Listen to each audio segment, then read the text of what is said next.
I didn't realize, because it's not really a metric that I track, but Cowherd said he's tracking to be the best quarterback, Drake Maye, in NFL history on first down.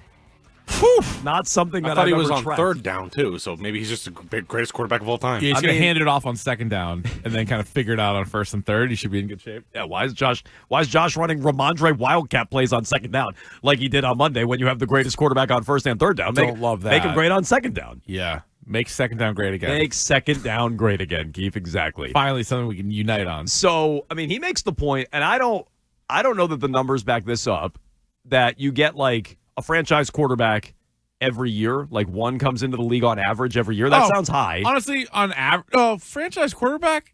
So that we did this at the beginning of the year. We tried like tiering quarterbacks before the season started, and it was even just like, well, I think at one point we even did like a binary, like, is the team happy with their quarterback? Therefore, like, would you even refer? Like, Trevor Lawrence is a good barometer. Like, is Trevor Lawrence a franchise quarterback? Definitely not. No, he's supposed to be. He's paid like one. But drafted like one, and still the starter. Is 201. No, I don't think so. Another guy who's paid like one and isn't is Goff one. So no, I don't think so. I also would say no, but he's closer. Better than the other two. Yeah. But that's why, I mean, maybe there's 10. So there's 32 quarterbacks, and you got guys that were drafted each of the last, I don't know, I mean, how long? I mean, Aaron Rodgers was drafted forever ago. So you're talking about a lot of different draft classes with an opportunity for a quarterback to still be in the league and be a franchise quarterback. But whatever, like semantics. Let's say there's one, right? Some draft classes might have 3, then you might have 2-3 years in a row where there's none, and then whatever, it balances out. So how many quarterbacks are generational? He says one every 4 or 5 years. I also think that's high, but he says he thinks we might have a generational quarterback in Drake Maye. And do you think Mahomes, Allen, Lamar, and Burrow are all generational quarterbacks? I would probably even have a higher bar than that for like what I would truly consider a generational quarterback. It'd be like Manning, Brady, Mahomes. Like over the last like 30 years. Is every MVP quarterback a generational quarterback? Definitely not. Matt Ryan? Cam Newton? Yeah. No, I would say no. The answer is no. But I think if you're in the conversation a bunch of times, so like Russell Wilson, I know now, not Russell Wilson now, but you got to go back. Never was an MVP. But he had more consistently good seasons. Ooh, I left out Rodgers. Rodgers should be in there, too. He's generational. Yep, Rodgers should be in there. So, maybe there's 4 over the last 30 years, and we don't know the full story yet. Well, I guess we don't know it on Mahomes, but he's already there. Yeah. We don't know the full story yet on Allen and Lamar, so could they get there? Sure. But, yeah, we're probably talking something like that. Okay. And that's your list. Yeah. So is May that? Could be.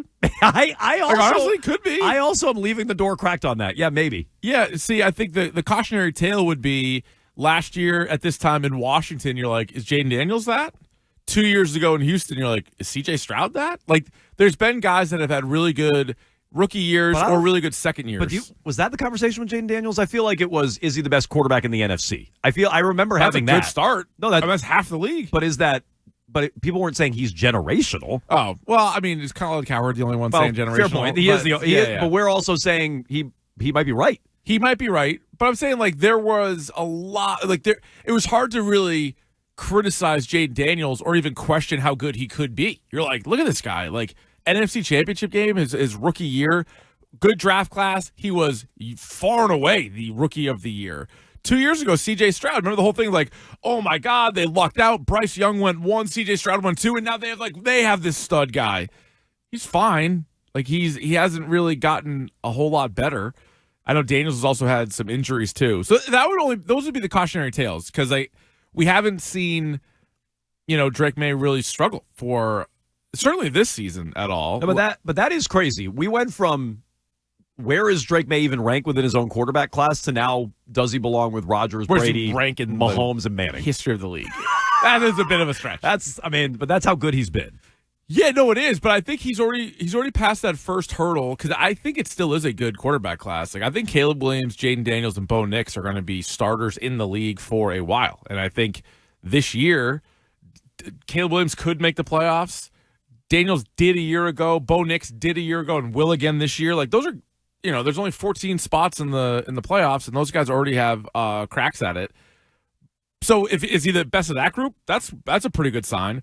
And then now you're already looking at the AFC, and you're like, well, if Lamar's going to look like this, and if Joe Burrow's hurt again, I know he's back now, but you know what I'm saying? Like he missed a lot of games. Like, and he still has a lot of work to do to get to the playoffs. Like you can maybe if you can crack the top 4 or 5 in the AFC, which is essentially top 4 or 5 in the NFL, like that, that puts you on the short list. So we'll add that to the list here on Jones and Keefe, 617-779-7937. We will talk to Taylor Kyles from CLNS at 11:30. We'll mix in some Celtics and Bruins talk at 11 o'clock. We got Jones and Keefe wrapped at 11:45, so stay tuned for all of it. Meanwhile, Dick's on the Cape. All right. He wants to talk about Belichick and his Hall of Fame candidacy. Go ahead, Dick. What's your profanity? Hey, how are you guys doing today? Thanks for taking my call. It's going great. Yeah, I just got a little complaint about Bill Belichick. I do think he's a second ballot Hall of Famer only because there should be, a criteria for professionalism.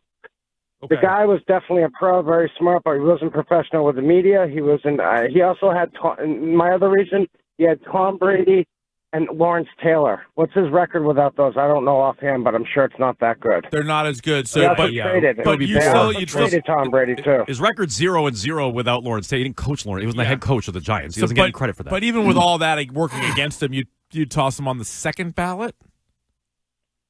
Second ballot because, you're supposed to be, That makes no sense to me. me. There should be ethics involved too. Dick, he's not very ethical as an asshole. How many? Oops, I can't say sorry. that. You can't say that. Dick, how many coaches, we got to let you go. How many coaches are better than Bill? And even if you come up with one or two, I don't know how you're going to hold him out. So now we're holding because he was mean to the media? I wouldn't even care. People love that for the longest time. Yeah, I mean, look. And as somebody who got snorted at and was ridiculed when interviewing him, I'm not keeping him out of the Hall of Fame because of that. Yeah, I mean, I think he was kind of an a-hole about that. Sure. But should I keep him out of the Hall of Fame? Definitely No. not. Definitely not. There's a lot of bad guys. Ted Williams is in the Hall of Fame. A lot of bad guys. I don't think he was the nicest guy to the media. A lot of guys who treated the media poorly in the Hall of Fame. So I personally don't care about any of that. No. But it's like, okay, not the first ballot.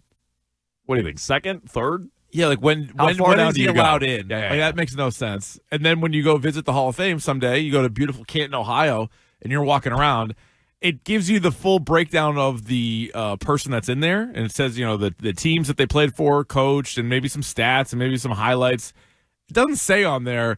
And then in his third year on the ballot was enshrined. That's not part of the story. Well, maybe it should. I guess. Maybe they lead with that. Yeah. Didn't get it on the first try, but he's here now. Robert campaigned for 14 years and had Stacey James send books to people, sometimes multiple times, before he ultimately had enough bootlickers to let him in. It's like Jim Rice. It took Jim Rice 15 years to get in. Yeah, you can't even do that anymore. No, they shortened that window. Jim Rice got in, and they're like, well, that was embarrassing. Let's lower it to 10. We need to and honestly, it probably should be the guy literally got a job in TV so he can sort of smooth things over. In a perfect world, you get 1 year on the ballot. Yeah, one and done. One and done, and you're out. Are you in? No? Okay. No, okay, we'll see ya. Good luck. We got some new guys coming. Yeah, nice career. Hell of a career. Maybe there's still a committee to vote on you later on if they really had some oversight. Nah. But yeah, you get one year where you win or Why not. drag it out? Right. I don't get it. Because then people are holding on. They're like, oh, please, please, please. No, you're right. 1 year crack at the it. The baseball writers knew they really got 1 year with. They had one chance with Barry Bonds, and that was it. They might have been like, guys, we should do this. Or do they panic and go the other way and they let everybody in? They're like, why is Jared Saltalamacchia in the Hall of Fame? Good point. We just didn't want to leave him out. We didn't want to screw that up. Good point. Yeah, actually. Too many people. Everybody's in the Hall of Fame now. You're like, oh. No, in a perfect world, actually, we just me and you are the two votes. The Jones and Keefe Hall of Fame. Yeah, Billy breaks the tie. Which we do have, by the way. In a perfect There's world. one guy in it. Yeah. Garrett Crochet? That's the Haas Hall of Fame. Oh, Khalil's in it. Haas Hall of Fame. Oh, that's Haas Hall of Fame. Matt Khalil's in the Haas Hall of Fame. No, we have a Ring of Honor, Keith, for the show. Oh, the Jones and Keefe Ring of Honor was the first caller that we had that won the Joe Mazzulla game. Yeah, we didn't have a prize. We have a prize to give away. That's the only guy we've putting in. Yeah, small hall. Who is it? We're consistent. I think it was Albert in Rhode Island. We obviously did a good job tracking. We didn't put anybody else in. I don't believe so. I'm assuming it's got to be in our notes. I'm assuming me and you are in there. No, we're not in our Ring of Fame. Listen, Jones, I'm a humble guy. I mean, if you want to induct me in, sure, so be it. I'm putting myself in right now. But okay, yeah, we have a Ring of Fame. We don't have we have a Haas Hall of Fame. I'm looking through That's Garrett Crochet and Matt Khalil, obviously. Our incredible notes here. But I think in a perfect our world, units of measure, the same way we vote on tiers. In a perfect world, me and you just get to vote on the Hall of Fame, and then if we disagree, Billy breaks the tie. Yeah, that's fine. And that's how we do the Hall of Fame. That's how we decide Hall of Famers. They get 1 year, one try. I thought we put a player randomly in. Was Randy Moss in our Hall of Fame? I thought he was. We'll have to figure that out because we got year-end stuff coming up. We're going to have some of the best of the year, but then we're also going to do the Jones and Keefe Awards in January, right? Yeah. There's not going to be overlap with those. Those are going to be very different. Yeah. Wildly different. Al in Rhode Island was the only inductee to deliver honor. For you, Al. Can we make a physical Wall of Fame in here? Or Just put Al in Rhode Island. well, right now, that's what it is. That's all it is. But that I You think don't want to people- overload the Ring of Fame. Some of those teams are embarrassing. You don't want to it's do that. too much. They're running out of real estate around their arenas. Dice is lobbying to be in. Yeah, of course. Dice he is. wants to be in. Of course he is. Take another minus touchdown this week, Dice. 617. Guys are going Derrick Henry. 617. Feeling good about him. 793.7. We'll get to your feedback on all this.